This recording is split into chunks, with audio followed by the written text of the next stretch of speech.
Hare Krishna, Radhe Radhe. Welcome to my channel. तो जी कैसे हो आप सभी लोग। उम्मीद करती हूँ कि राधे कृष्ण जी की कृपा से आप सभी लोग अच्छे होंगे और स्वस्थ होंगे।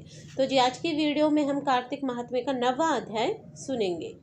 ओम गण गणपताय नमः।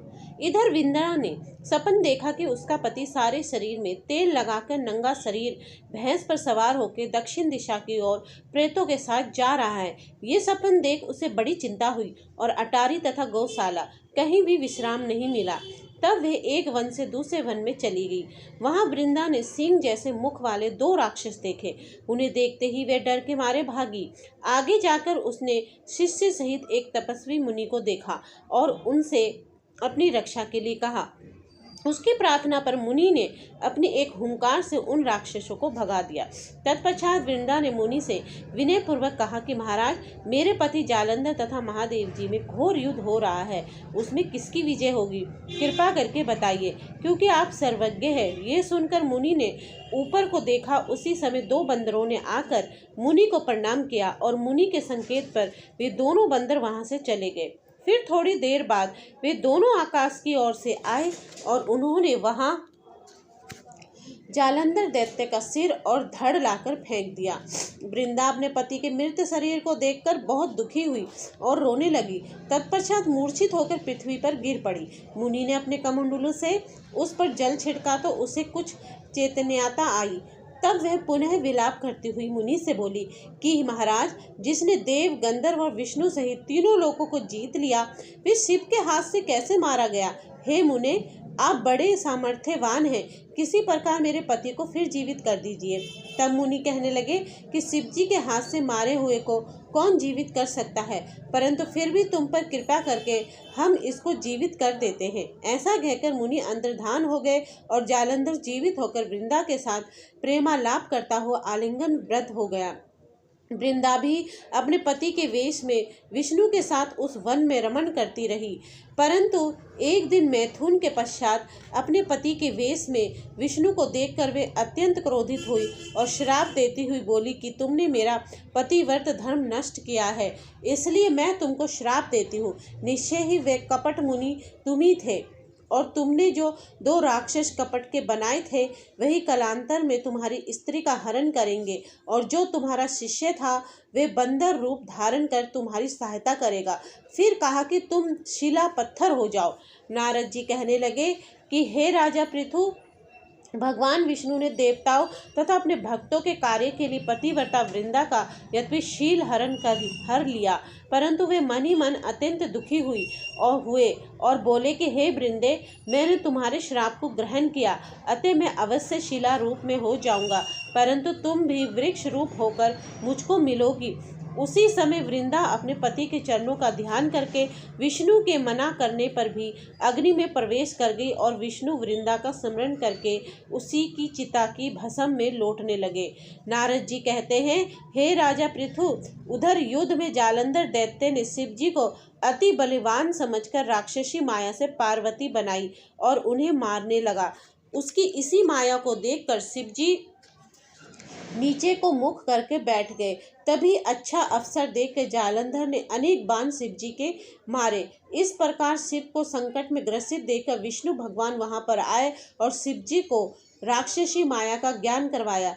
तभी शिव जी बड़े भयंकर वेग से राक्षसों को मारने लगे। शिव जी की इसी तीक्ष्ण बाण वर्षा के आगे शुंभ और निशुंभ भी ना ठहर सके और वे युद्ध क्षेत्र से भाग खड़े हुए। तब शिव जी ने उनको श्राप दिया, क्योंकि तुम युद्ध क्षेत्र से भाग गए हो, इसलिए पार्वती के हाथ से मारे जाओगे। उधर जिस समय वृंदा का पतिव्रत धर्म नष्ट हुआ, तभी जालंधर का वध समाप्त हो गया। ठीक इसी समय विष्णु ने अपना सुदर्शन चक्र अपने तेज सहित शिव को दिया। फिर शिव जी ने अपना ऋषियों के तप का, पतिव्रता स्त्रियों का तथा ब्रह्मा जी के तेज उससे जोड़कर जालंधर दैत्य पर छोड़ दिया, जिससे उसका सिर कटकर भूमि पर गिर गया। सिर और धड़ अलग होते ही जालंधर का तेज उसके शरीर से निकल श्री शिव जी में तथा वृंदा का तेज श्री पार्वती जी में समा गया। उधर विष्णु वृंदा की चिता में लौटने लगे। तब सब देवताओं ने शिव जी की स्तुति की और कहा कि महाराज जालंधर को मारकर आपने देवताओं का बड़ा उपकार किया है, परंतु एक महान अनर्थ हो रहा है, कृपया करके उसका भी कुछ उपाय कीजिए। भगवान विष्णु वृंदा के पतिव्रत धर्म से मोहित होकर लगातार उसकी चिता भस्म पर लौट रहे हैं और किसी प्रकार का विश्राम नहीं कर रहे हैं। तब शिव जी ने कहा कि हे देवताओं, तुम सब भगवान की योग माया की शरण में जाओ, वही सब संकट हरेगी। तब सब देवता योग माया की शरण में जाकर उनकी स्तुति करते हुए बोले, हे देवी, आप सारे जगत को उत्पन्न करने वाली, पालन और नाश करने वाली हो। सतोगुण, रजोगुण और तमोगुण तुमसे ही उत्पन्न हुए हैं। ऐसी प्रकृति देवी को हमारा नमस्कार है। तुम्हारी माया को ब्रह्मादिक देवता भी नहीं जानते हैं। उस देवी को हमारा नमस्कार है जिसके भक्तगण अनादर तथा मोह को प्राप्त नहीं होते हैं। ऐसी मूल प्रकृति को हमारा नमस्कार है। उस समय देवताओं ने एक तेज देखा और आकाशवाणी सुनी कि गौरी, लक्ष्मी और सरस्वती रजोगुण, सतोगुण और तमोगुण रूप में मैं ही हूँ। वही तीनों तुम्हारा कार्य सिद्ध करेगी। उन देवियों की तुम आराधना करो।